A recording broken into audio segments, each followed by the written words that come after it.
This is episode number 177 of Smart Marketing Show. Hashtags, what, when, where, why, and how to use in WordPress marketing. Brought to you by our sponsors, ServerPress, makers of desktop server. They make local WordPress development easy. Check them out at serverpress.com. And our friend Bridget has a new book. Go check it out over on Amazon. It's available as a paperback as well as on Kindle. It's the keys to being social. And if you want to help us out, go over to patreon.com/WPwatercooler, where you can join these fine folks helping us out and supporting us on Patreon. I'm Jason Tucker. I'm an IT director, a web developer, and you can find me at Jason Tucker on Twitter. This is my friend Bridget Willard. She's a marketing consultant, and her Twitter is Bridget M. Willard. Wow, that ended abruptly. That's okay. Everybody knows how to find me. I'm like 13 to 20 Google pages in for the search results. But Yep. I will mention that if you do buy both of these books, either paperback or Kindle, and post a picture of them and tag us both, we will give you €5 or $5, depending upon where you live. Boom. Nice. Till November 30th. So for those only listening on the audio podcast, I just held up Digital Thinking by Warren Lane Nita and Keys to Being Social by Bridget Willard, both available on Amazon in all places. So hashtags. Okay, everybody knows what the hashtag. So everybody knows that skit with Jimmy Fallon and Justin Timberlake, where they're like, hashtag this, hashtag that, la la la. And okay, so let's just roll back everything we think we know about hashtags and imagine a world, if you will, a world where hashtags did not exist. And it was formerly known as the pound sign. It's Twitter. It's 2006. It just came out. You signed up in 2007 and you want to thread a conversation before the line existed. You used a hashtag. It was a user created movement. And originally that's what it was for threading conversations. And that's why you see them used in tweet chats like DigiBlog chat, Twitter Smarter, construction chat, which I started, KB Tribe chat. There's tons of Twitter chats.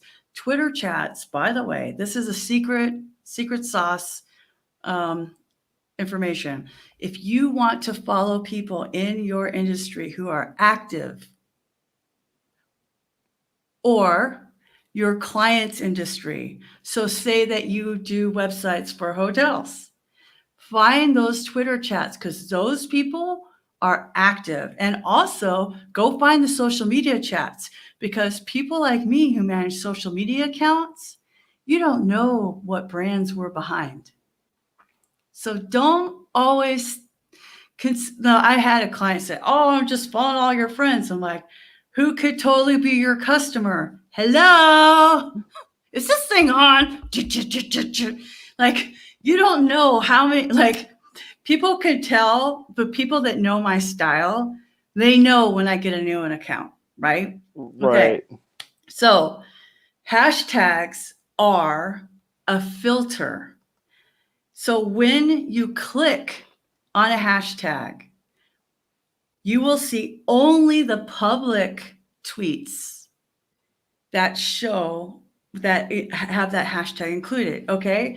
So since it originated on Twitter, then Instagram and all the outfit of the day influencers, I'm saying in air quotes for those listening only, started using hashtags also. That's where all the run-on sentence hashtags kind of originated, like beach hair, don't care, I woke up like this. But on Twitter, hashtags were generally for that and or keywords.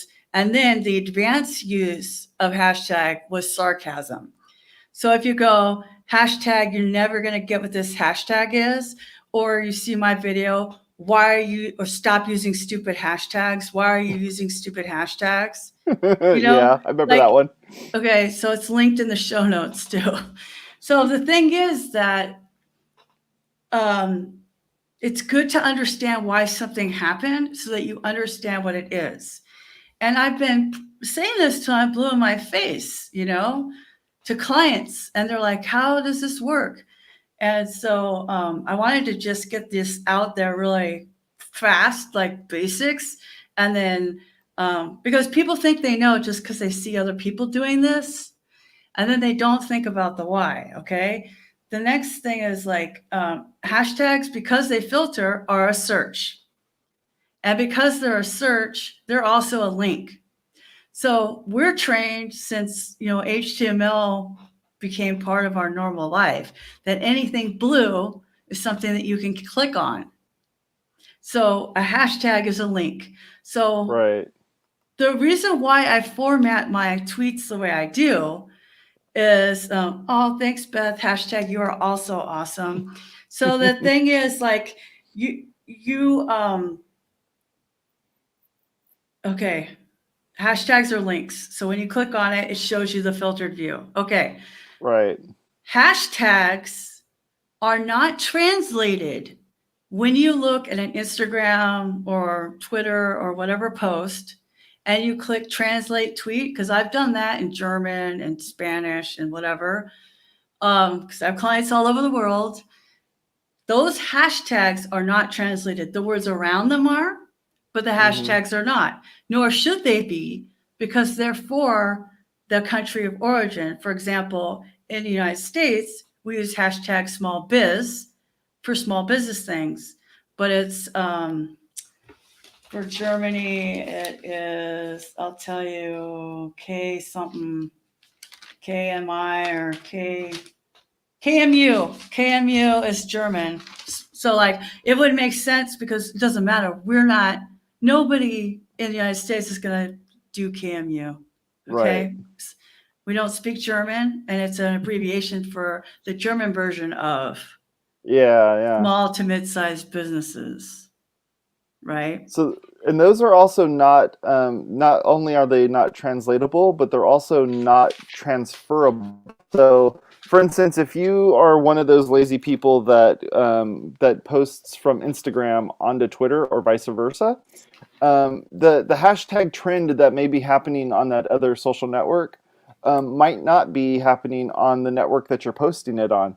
So essentially, you could be filling up like a whole bunch of these things, and if you're not careful, you maybe associate yourself with something that that's not appropriate on the other social network. Oh, for sure.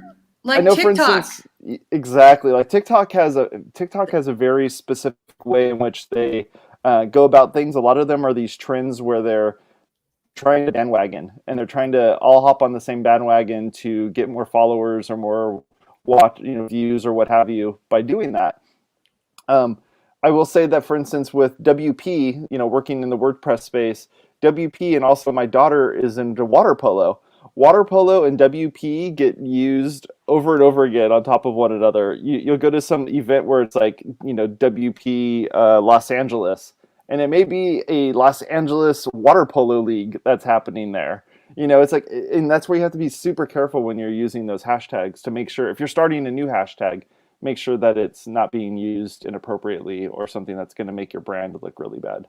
Yeah, because nobody can own a hashtag. That's another thing I didn't put on my notes to make sure I don't get off topic. But the way you own a hashtag is by volume. So WordCamp LAX, WordCamp Los Angeles is WCLAX, which is also a lacrosse team. Okay, so so it doesn't matter, like it wasn't inappropriate, but this is the warning about using hashtags that you don't understand. So you might think something is funny. That doesn't mean you should tweet it or post it.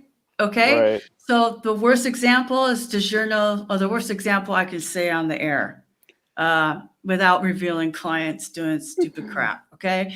Is DiGiorno's using the why I stayed hashtag, which is for domestic violence, saying because of the pizza.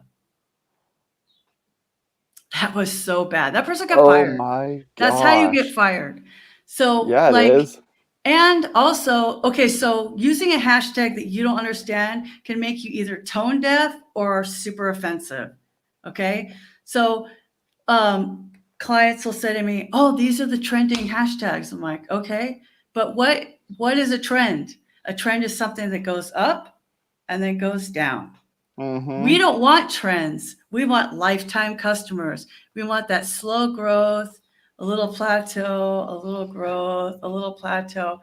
So what I advise business case users is that you go with keywords like the phone book. And, like I posted the video about, like, remember when your car broke down before you had a cell phone? Then you had to find a phone booth so that you could get a yellow pages, so that you could find an automotive person. And it's going to be under automotive repair, right? It's not going to be my car broke down, right? Or hashtag Ed's Auto Service. Nobody freaking knows who you are, Ed. So they're not going to type in Ed's Auto Service, and therefore it's not going to exist except for you saying it. So people think, oh, I'll just hashtag my name. Why? Nobody knows who you are. Therefore, they will never, well, I do it for my own internal things. Okay, do it for your own internal things. Because if that's the only way you can find your posts, whatever. That's bad. That's bad if that's the case. I mean, I know people do it on Instagram because they want to keep track of their kid's photo or whatever. But the other thing I want to say about hashtags, I have so many things to say about hashtags, is that this episode's worth $175 of my time, by the way. You should just really listen to the whole thing. Because this is what I tell clients, and they pay me $175 to tell them this. Okay? Right. So the other thing is, I'm trying not to be sarcastic, but I just think people don't understand this. It is fundamental, Kwani. It has to be a keyword because people are going to click on something. Like when I was researching living here in San Antonio, I looked up the hashtags for this area. It's SATX. And then I typed that in there in the search bar, and then I found restaurants, businesses, people to follow, and then I put them on my list because that's what I do, right? Right. So then if I want people to find me also from the same method, I put SATX in some of my tweets that I think are relevant to the business community here in San Antonio, Texas, right? Makes sense. So that is generic marketing, generic content marketing, hashtag WordPress. Those are good things like hashtag, like even for Ninja forms, I used to put WordPress forms. And I'm like, why? Forms are for lead gen. So I started using lead gen as a hashtag. Yeah. Right. That so makes sense. It makes sense. Sorry. I just wanted to say we in WordPress, Jason, we think of only our friends and we forget that we're a small part of a bigger marketing world. That's all I'm saying. Right. Yeah. I mean, the way that I'm hearing you explain that is that there are some words that are hashtags that are going to be your category. So if we take this back into like the WordPress space or in the blogging space, some of those hashtags are going to be a category. So that allows people to find other things relating in a very broad category, where a tag would be something that's very specific to your either the thing that you're doing or the thing that maybe other people are doing but are not. It's like one level down. It's a little bit drilled down a little bit deeper. And if you remember that, then for us, for instance, on this show, I usually put in that we're doing WordPress. Just I'm trying to bring WordPress people into this. Also marketing. I'm putting marketing pieces in there. If we're doing something like I even put hashtag with hashtags, like I hashtag the word hashtag just to be silly. But those are, and that's the thing is that sometimes those silly pieces are also, you won't know that it was silly until you find out that people are actually coming in through that hashtag. So Right. one of the questions someone was asking in here, well, it was Warren, was do you encourage people to follow your hashtags? Oh, so if you made your own? Yeah. And could you describe what he means by follow a hashtag? Okay, so here's the thing. That's a very excellent question, Warren. So a hashtag is a search. So yes, you can save a search. You can also save it in a Hootsuite column, which I highly recommend. I have a Hootsuite column saved with hashtag SATX. So remember we were talking about Twitter chats, Jason? So conferences have hashtags or should. Like if you don't have a hashtag and you're starting a conference, what are you even doing? Okay. What are you even doing? You need a hashtag. This is 2020. So you would encourage people to follow that, which means save the search. Or in some of the LinkedIn, Twitter, Instagram, Facebook, and TikTok all allow you to follow a hashtag now. So they're called topics or whatever. Like Instagram's easy to do that. Like I followed MKE from Milwaukee on Instagram to show a client. Now I can't unfollow it because Instagram's being stupid about like, we don't want anybody to like give misinformation about politics. I'm like, it's not about politics. It's a local area hashtag. So you can be both. And the thing is like, oh, we should use all these hashtags. No, you have to use the hashtags according to the culture. So remember how you were talking about the category and then the subcategory? So the category and then the tag. So for example, I have a whole series of videos called hashtag Guru Minute.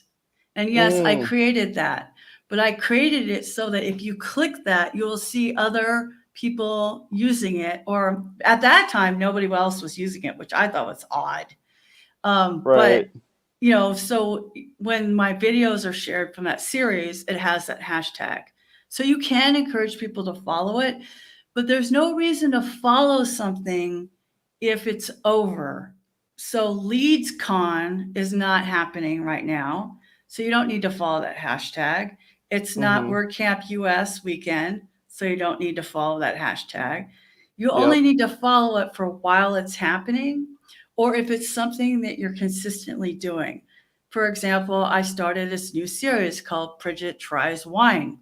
So I could do a hashtag that says hashtag Bridget Tries Wine. Or I can just make a bit.ly link and tell you to go save that playlist or just subscribe to my channel and then you can get it. So people think hashtags are this magic thing. And they ask me, oh, Bridget, what hashtag should I put in there so that people will find my post? That's not how they might find your post. But let's back up a little bit on the other side of the hashtag.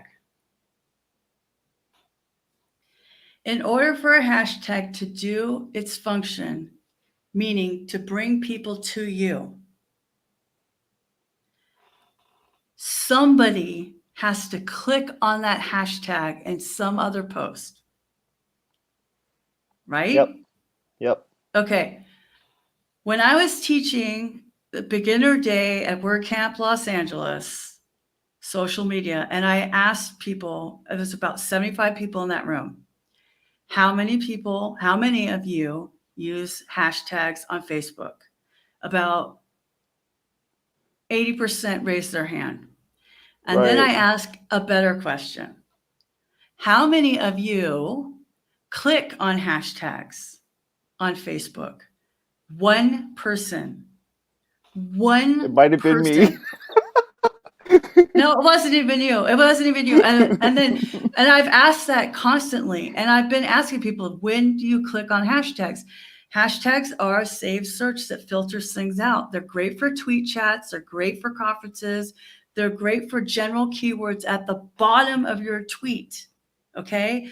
Because remember I said they were a link.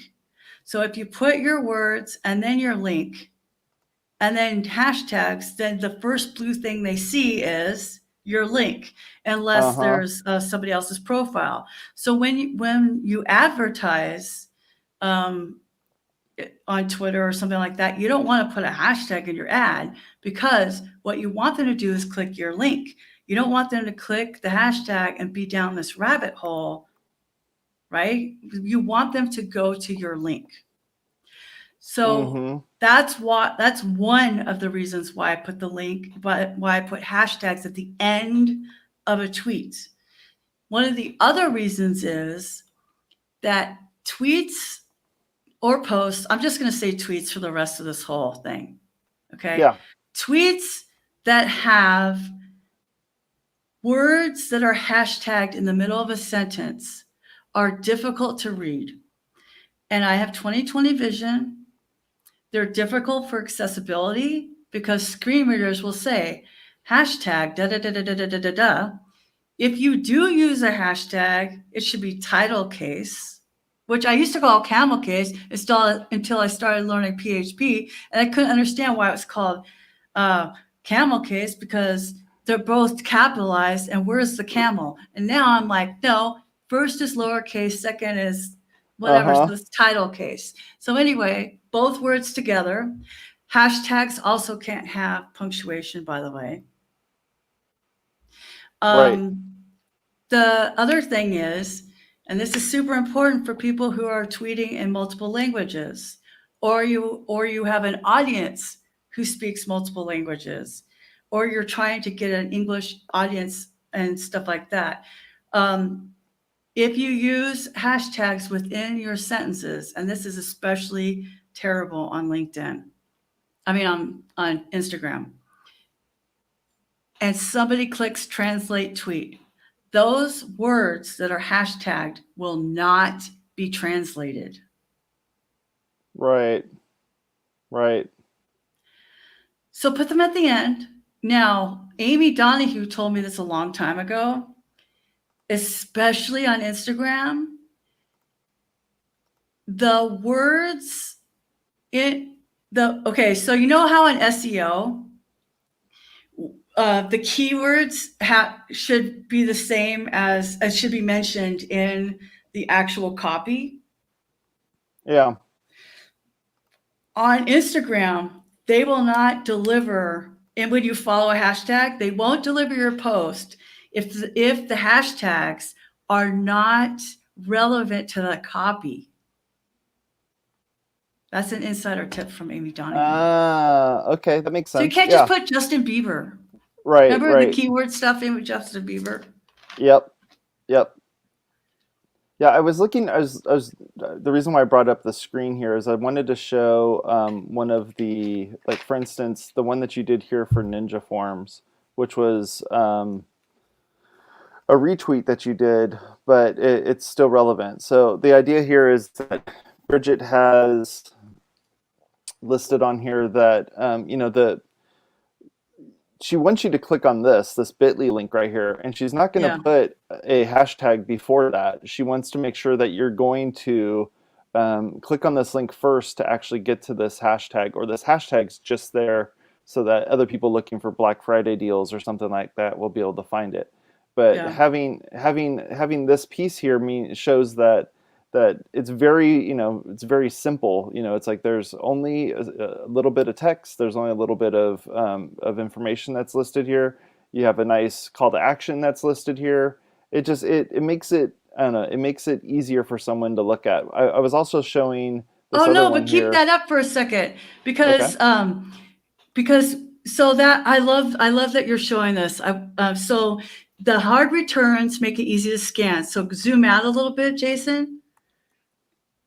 So after the image is the meta tag data.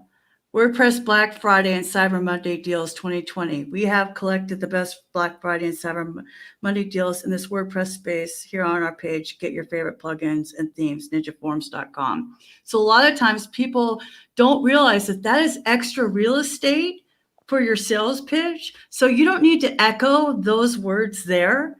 So you can do something a little bit different in the copy above the tweet. Right. Makes sense. Yeah. That's extra bonus material.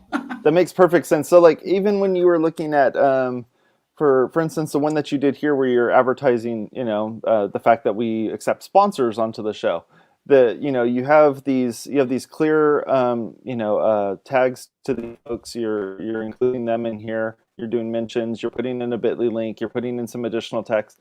But again, you're not repeating all the stuff that's down here. Right. Up here. You're allowing this to do its job.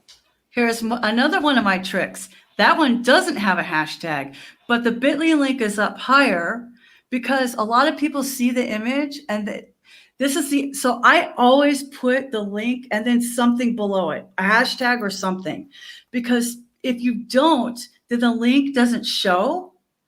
And for one thing, people like me can't old school retweet it. And for another thing, a lot of people see the image and they don't realize they can click it because we're trained to click what's blue. Right. Yeah, and you had one other one that was listed in here. I'm trying to find it here. Yeah, this one right here is, for instance, is a good one. Having the fact that you have two different links on here, and to be perfectly honest, you don't care which one they click on. You just want them to go to one of them. You're putting in small biz, you're putting in marketing.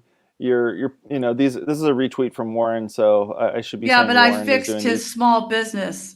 See, small biz, it needs to be capital S, capital B. Otherwise, a screen reader won't read it as small biz.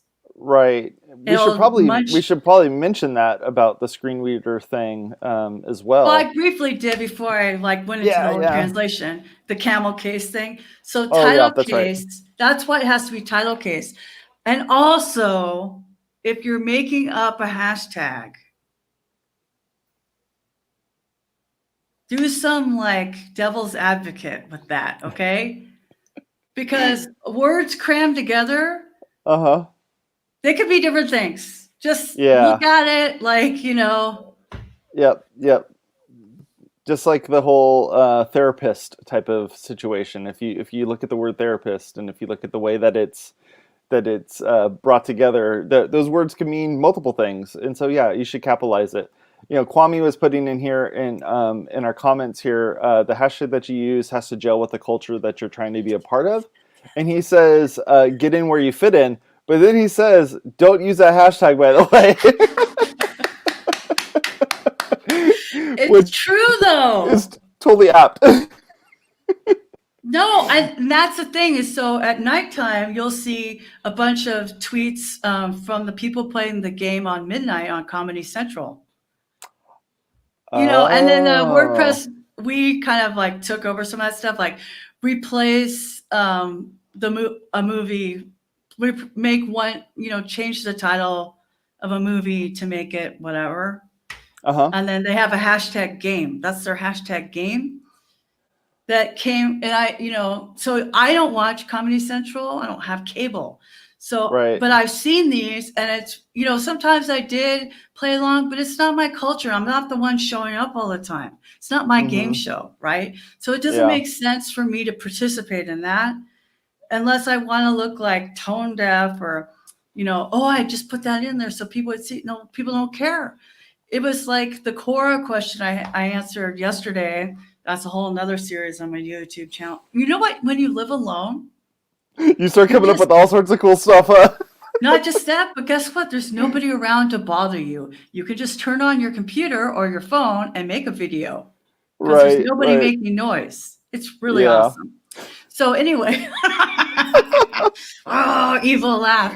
But or there's no one sitting in the living room like I am right now, podcasting when my wife was like, I'm going to go outside and I'm going to go, I'm going to Right? go do some gardening so that you could actually do your show and I won't bother you on accident. Oh my gosh, that used to happen with my husband, and he'd be like, I'm going to watch TV. I go, you can't watch Netflix. Yeah, but that's TV. I go, you can't stream anything. Yeah, but it's not the internet. It's Netflix. And I'm like, is this thing on? So he had used the TV that came from the air. I go, remember how TV is a radio wave? That's what you can watch. Oh, goodness. Well, he was 70, whatever. Yep, you know? But so people also scan. So that's why I use those hard returns. That was one of my favorite things that Twitter allowed to happen. Yeah, especially now that we have more. Mm-hmm. But they do take up a character space. So this is also why so whatever those characters are, like that's, and look at the thing, like, look how many, I got 11 likes out of that. And it's talking about eggnog. Right. There's no with hashtags no call to action. There. No call to action, no hashtags, no nothing. Just no, but like people were like, all you have to do is add something for dinner and you have a whole, and then people were like, you should make a book on meals you can make with eggnog. Okay. Right. So the moral to the story is you want to participate. Okay. And you want people to participate with you. You don't necessarily want to just get on some trend and hashtag like eggnog this meal or something. I did not research that. I'm just saying, like, I would research that if I wanted to do that, like add eggnog in this meal to spice it up, or, right. Step across pumpkin spice latte. It's eggnog time, like December 1 when you can get an eggnog latte at Starbucks. But people scan and we forget, especially us in WordPress. Like, I'm pretty sure I have the smallest monitor at 15 inches on this laptop. Okay. So yeah.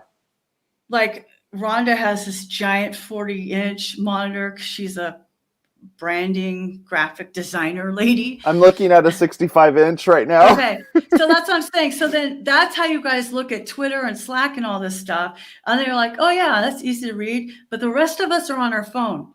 So like my audience are WordPress developers or Magento or whomever. And most of my audience, according to Google, is on desktop. So that's fine, but you are not your audience, right? So I am on my phone most of the time because I only come to my laptop to do certain things. And the rest of the time I'm checking notifications on my phone. I am not my audience. My audience is on desktop, but I'm on mobile, right? So it could be vice versa. You're on desktop, but your audience is on mobile, right? So the thing is you have to understand how the hashtags work. They're not magic. They're not the magic beans. And I told that to somebody, Jason. They go, yeah, but the beanstalk grew. I'm like, that's not the point, okay? You're trying to get something quick. There's no quick in marketing. No, there isn't. And sometimes it's a long game. And it's okay to have it. And it's okay for it to be the long game because, throughout that entire journey, you're going to be getting those people and also kind of educating them in the way in which you are going to be communicating with them. You're using these hashtags, you're using hard returns in your text, you're showing. So when people are scrolling through stuff and your tweet looks way different than anyone else's, that's when you did it right. Literally, all you have to do to be successful at social media is follow what I do. Mimic me. There's no magic in marketing. It's only science, Warren. So the thing is that, like, I say that not in jest. I say, like, I am modeling the behavior I'm teaching. Right. And literally, if you study the way I tweet or even how I post. So I did a post of my yoga mat and weights on like Facebook, and then I did a different picture of the same thing, and both of them had completely different copy. I posted about advertising on the show on Twitter. and then I post again on LinkedIn, totally different copy, right? Yeah. You want to write for the medium. So Instagram, you can put 12 to 20 hashtags, right? Twitter, 3 max. Like the culture doesn't accept it. It doesn't mean that they won't work. We're talking about what's effective, not what works, right? So Jason, the last time I checked, and I'll check again on December 1, I am on track for over 4 million with an M, impressions for my Twitter account. 4 million impressions for 2020. Wow. Sometimes I use hashtags, sometimes I don't. A lot of times I'm replying to people. You don't even need to retweet and do the quote. I see a lot of people retweeting, but that you don't need to do that anymore because we do have threads. So, and Twitter has adopted that whole post bumping thing that Facebook had. Whereas if somebody replies to your tweet, it goes back up in the feed because most people aren't switching back to pure chronological. Right. So if you're only using Sprout Social, Hootsuite, TweetDeck, et cetera, some third-party thing, then you're not seeing what's changing on Twitter. So I always recommend like 5 minutes a day. Look at your home feed in the native app or on twitter.com and see what's really going on. But even with fleets that happened this week, your fleets are not on twitter.com. They're only on mobile. And it's only in the native app. And somebody was asking if anybody built a thing so that you could cross promote them all. Well, first of all, I'm sure you can do it with Zapier because it makes you happier, but also you're missing the point. Right. So at first I was like, are you kidding me about these fleets? It's taken up 20% of my screen. And then I did a couple of tweets like going, what are you doing? And do you know how many DMs I got? Really? DMs. So that is what I started realizing, because I was the same way. Look, first of all, on Facebook, I don't want any more conversations in Facebook Messenger than I need to have, because that is for my friends about real stuff. Okay. So if you want to talk to me about business, you can be in my DMs on Instagram.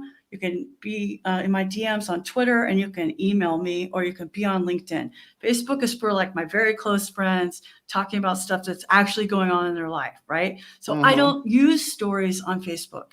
So if I do something on Instagram, it's different. So the reason why you differentiate yourself on all these platforms is so that they will follow you on all of the platforms.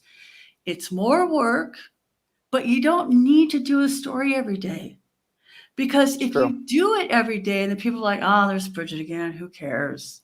Sometimes I have 4 hours and I don't tweet anything. 4 or 5, 6 hours. You know, if I'm hanging out with one of my friends, I'm not going to be tweeting stuff and putting a bunch of hashtags. You know what I mean? Like, so I'm not talking from no experience. On this, I am the subject matter expert. I've been doing business to business marketing on Twitter for a variety of clients, about, I don't know, 40 or 50 clients for 11 years. Right. And so my challenge, my call to action before we get to tool or tip of the week is try it my way. Try it my way for 2 to 4 weeks. Then go look at your analytics in Google and go look at your analytics on Twitter. And then you decide.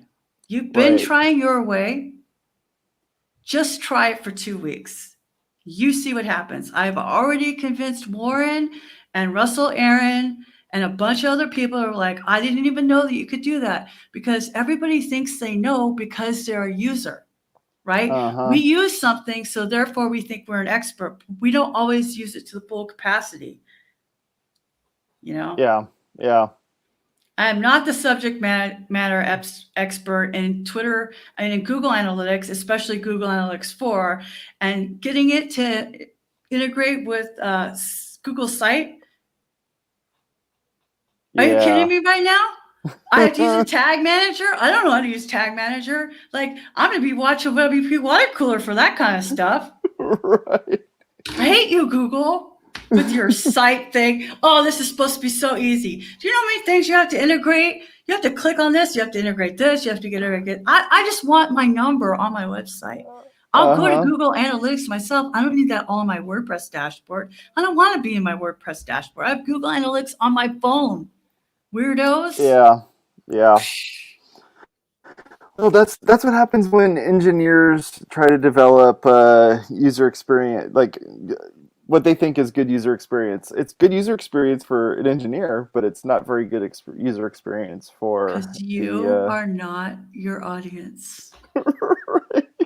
I got to find another plugin to use for my Google Analytics code.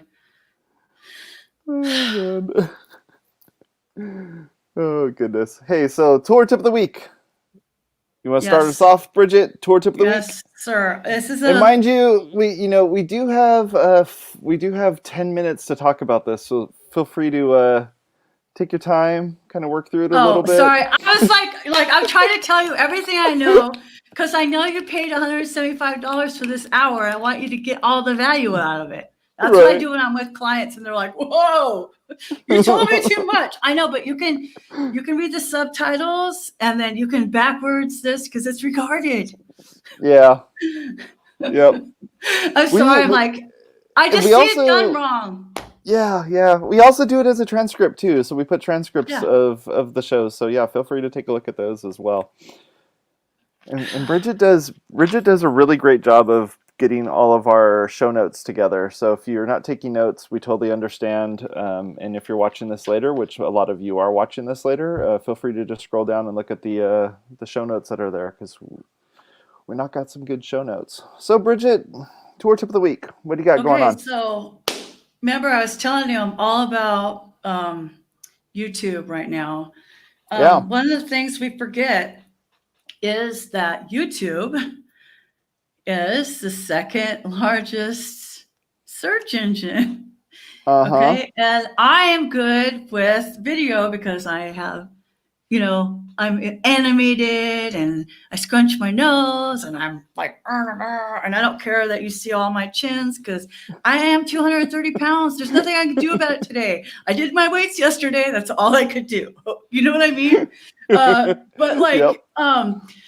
So one of the things I've been helping a couple of clients with is doing this. And it's not always practical, like you and I were talking about, to have, 10 minutes. And we all know that it takes longer than 10 minutes to have 10 minutes of video on the internet. Yeah. So I do I've been doing like these 1 to 3 minute answers on Quora. If I do 3 of them, it takes me an hour with the transcripts and putting them up there and putting it in Quora and like this, right? So Lumen 5. This is originally a tip I got from Jen Miller from Nextdoor Marketer. And I've been using this with a couple of my clients. And it is a lifesaver because you can make a video. You can give them the link to your blog post and they will make a video based on that text or a big chunk of it. And depending upon the level of membership you have, because there's a free level, you can remove the watermark that says it's from Lumen 5. You can change the images or make it your right color scheme or whatever. But man, just to be able to put and to repurpose the content you already made without having a ring light and a good microphone and all this business, boom, it takes like a minute or two, and then actually it will format it for Instagram, Facebook, like there's a bunch of different formats. Oh, wow. Yeah. So maybe you can just put a link in there or something. So, or I guess you can't, you have to sign up. But anyway, and it will do that. And then I pick YouTube because that's what I want to do. And then you download it, you upload it, put a link in the show description to your blog post with some advertising copy, boom, it's on your YouTube channel. Wow. That's cool. Yeah. Yeah. Like, hello, that's awesome. And, Yeah. and remember how we talked about this 100 episodes ago. You can upload up to 10 minutes of video natively on LinkedIn. Now, better jobs for our audience, our WordPress developers, the better paying clients and the better jobs are people who are on LinkedIn. Your peers and people you're going to work with and refer work to are on Twitter. Your business contacts are mostly going to be on LinkedIn for the people that pay. And, this is a good opportunity to also put it there.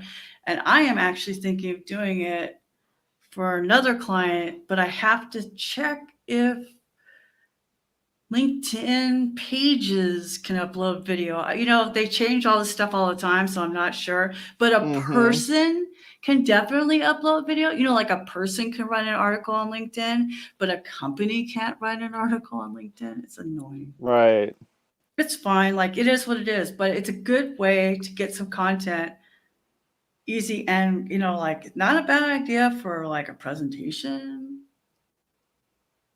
Yeah. Remember how you used to, I was really impressed by you in one of my first work camps. It's my fangirl Jason Tucker moment, because your whole presentation was moving in video. So all you had to do was talk over it. Yeah. That was because of the fact that I've gone to live demos that have failed, and mine was very intricate, and I wanted to make sure that it worked. So I'd used ScreenFlow to do my recording of how this thing worked, and I had it pretty short, and I had it so it would loop. So if you missed it, it would just do it over and over again, and then I'd click over the next slide, and it would just do it over and over again. So cool. Yeah, it was cool. It worked out really good. That's one of those things where, like, you spend way too much time preparing your content, and then you don't spend any time preparing your like notes that you're gonna actually say for the thing. But you know what? That's kind of par for the course for Jason Tucker here. That's pretty much what I do. I will definitely fixate on one of those pieces to kind of make it all work. So with this Lumen 5 setup, is it just for doing small videos, or can you do a little bit longer? I was doing the business video maker, but they have slideshows and YouTube intro. Look, they have Instagram stories, all kinds of stuff. Yeah, that's cool. I just, one of the things, it looks like how Canva does that for us. Alters it for the right dimensions and stuff. Right. Yeah, now that you bring this up, I think I'm probably going to end up changing my tour tip of the week, just so I can show something that's not opposing or anything, but just it does similar but different. If you don't mind. Is that gonna be okay? No, it's fine. But look, Warren said, I can tell you I tried your way and went from 30 to 760 followers in 4 months. Whoa. Nice. I knew he was doing it my way, but because I don't manage his account. Right. But that's a big jump. Good job. Yeah, that sure is. Dang. Yeah, here's my tour tip. I'll share with you what I use for doing our intros for the WPwatercooler shows. So I've been using this website called WAVE.video, and what WAVE.video does is it gives you a nice little editor that shows up on the that you can do through a web interface, and you throw all the pieces in here that you need, and it will create the video for you. So when you're good to go and you hit the play button, it plays my intro video. It plays the next slide over, which is going to be the the one for the actual intro text, and this is for the show that's coming up after this, so you can take a look at it before I actually do it. So puts all that together. It kind of hides the stuff, gives me enough time to speak. It kind of puts all those pieces together. What's nice about this is it has a whole template system. So if you want to create a template and then kind of work off of that template, you could do that. If I wanted to just go in here and like make changes to one of these words, if I wanted to like make this one blue instead of black or whatever, I can do that. So these are like things that I've kind of set up, pre-set up to make it work easy for me. But WAVE.video, I believe it's like $40 a month, but it will render the video in like 20 seconds. Like it Whoa, is 20 super seconds? fast. Yeah, it's like super fast to do this. I've been doing Canva as an alternative. Oh my gosh, if I could type. I've been using Canva as an alternative to this, and Canva actually, I'm not even logged in on Canva. Give me 1 minute here. So on Canva, I've been able to make it so that I can do the same sort of setup, being able to quickly make one of these intros and not have to like spend a whole bunch of time and energy to kind of get it all working. What I like about Canva is we all use it already. I mean, social media folks and marketing folks have been using Canva forever. So we're so used to how Canva works, it just makes sense to like try to use the tools that we're already using. Let me pull that up here real quick and you can take a look at that. So, and I can show you kind of a little bit of a difference between those two. So here's the intro that I did for this episode that we're on right now. And Canva, the way that it does its video timeline is it's actually done in pages. So what you do is you make your first page, which is just our countdown video. And then as you scroll down, I'll make this bigger so you can see it. As you scroll down, this is the video that's going to be played after that. And then the next one is a title card, which I think I just used this just to get the background image. But then you'll play this video, and this is actual video that plays in the background. And then this will have your Bridget's book, and then there's our Patreon, and this is a video that's behind here. And then here's our photos, and then that's it. So when I'm all ready to go and I hit the play button, you end up with the audio playing in the background, or right at this point, we don't play any audio. Mm-hmm. But once we get into actually the intro, it does the video in the background and it puts all those pieces together. And if you're a Canva Pro subscriber, which if you're not, you should definitely think about doing so, you get access to all these really great video clips that you can throw in. So like, for instance, this gal that's sitting right here, this is a video that's built into Canva. So I just went in. Yeah, so I just went in here and I said, like, I need this background image. And then I go over to videos and I searched for, I think it's like cup ice. And like, I can take this video and just drop it in here. So I can say, I take this, drop it in here, and look, there's my intro. Rad. So if you're not using Canva to do these types of video editing things, you're already paying for Canva. You might as well use it. So I have a question. Yeah.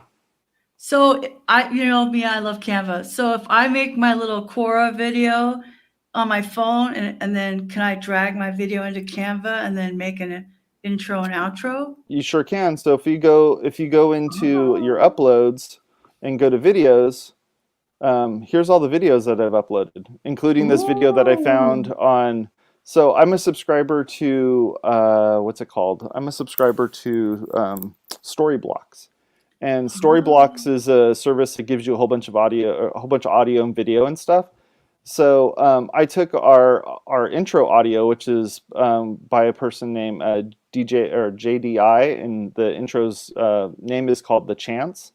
I took this audio and stuck it on here, and the thing is with audio is you can only have one audio track, and it can only play throughout this entire thing, which is probably why we had an abrupt ending at the end of the intro that we did this morning.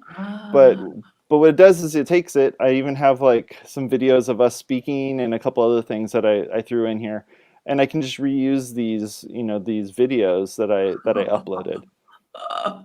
So if you So want to do uploads of videos, you can do that. If you have any of your assets that you use, here's all the different assets that we have. you could use And all three of these things together. You could do your Lumen 5 thing and then do your custom intro and do an outro with the wave and then combine it all in Canva. yeah, so what I did is that video that I sent you for our promotion that we did on stories. I made a duplicate of that video, of our intro video, and I Uh-huh. just reformatted it so it's this shape. Oh my gosh, that's so rad. So I just went up here and said resize, and I told it that if I needed to do, like, for instance, like if I wanted to do, it's a good one here, like an Instagram post. So it's going to be square, right? I'm going to tell it to make a copy of it. It's going to make a quick little copy, and now here's our reformatted thing. I can go in here. I'm going to tell it I want this to be a little bit bigger. I can shove this in the middle there, whatever. Get it Yeah. formatted the way I want it to, and then I can just download it. So I click on download, tell it to download a video, tell it to include all the pages, and now I have a video. It's Canva the and video. best $15 ever. I'm already right? paying for Canva. Why aren't I Right, using that? you're already paying. I mean, we're already pro members when you're paying that $13.99 or whatever they're Yeah. 14. Yeah, and the pro's even better because you get access to all of those video files. Yeah. So if you're not doing this, I think you should really think about it. And if you're not doing your stories this way, you should really think about trying out doing some stories using Canva. And it works on your phone as well. So if you need to do any of that stuff off of your phone, load up the Canva app and then play around with it. And then when you get back to your desk, you can sit there and really put in some additional work to make sure everything's going to be, working out correctly. Yeah, that's the one thing I've learned from watching TikToks Yeah. the last couple weeks, and I blame you for that. Yep. Just Yep. kidding. As you should. But just like there's so much post-production on TikTok. I'm like, I'm not doing that. If I'm Well, and going to there's do something that's that much work, you know where right. it's going? YouTube. Yeah, yeah. And the thing is if you record the video right, you should be able to repurpose that video on both services. So, one of I talked about this in a previous episode of our show, where it was actually when Jen Miller was filling in for you. But there's a service called an app called Video Leap that is on the iPhone that lets you edit your videos on your iPhone and repurpose it. But what's nice about that Video Leap is that you can have it, if you record your video in landscape mode and then tell it to crop it for portrait, you can actually tell it to move the screen back and forth as you're doing it, so you're panning across the landscape. So now you can take that and upload it as a YouTube video, and it's now landscape, but then you can use it as a story in portrait mode. So yeah, go take a look at a couple of those things and see if that would help you out. But with Canva, it's like you can do the same thing because I No-brainer. repurposed a landscape video into portrait with minimal effort, and it just kind of takes care of the rest. I really wish that Canva would make it so that it was easier to like bunch these pieces together. Because if you ever look in my Canva, like I have like hundreds of little goofy things I was playing with to No, see they if have it's going to work folders. correctly or not.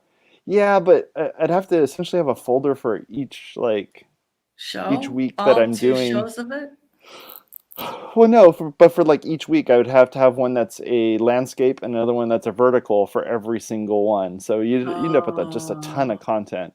But Yeah. my production speed has been significantly faster to do this in Canva than it is to do it into that WAVE.video. But both of which, I will say, now that I've tested both of them, WAVE.video is very fast to render that video. I mean, they must throw it on a supercomputer and just let it like blast it through real quick. because the Canva servers, they're not made for video just yet, but they're definitely are able to generate that, that 1 to 2 minute video fairly quick, but it usually takes about 4 times as long as the video's length. So you're sitting there waiting for like 4 to 5 minutes for a video to render. Obviously you're not doing it on your own computer, so you could have the crappiest computer and still be able to render that video. But yeah, you I end up love having, the cloud. but just let the cloud do it. Exactly. So Bridget, let's wrap up the show. I want to say thank you very much for hanging out with me as always. I really appreciate it. If you folks are interested in learning more about any of this stuff that we have, Bridget's going to be doing some great show notes as she always does each week. Feel free to go take a look at that. And lastly, check out the next show that I'm going to be doing, which is WPwatercooler. We're going to be talking about comments, as you saw the intro that I made in, on the web interface there. So talk to y'all later. You have a good rest of your day. Bye-bye. Bye. If you want to support us, go over to patreon.com/WPwatercooler. We'd really appreciate that. Here's the fine folks that helped us out over there. Thank you.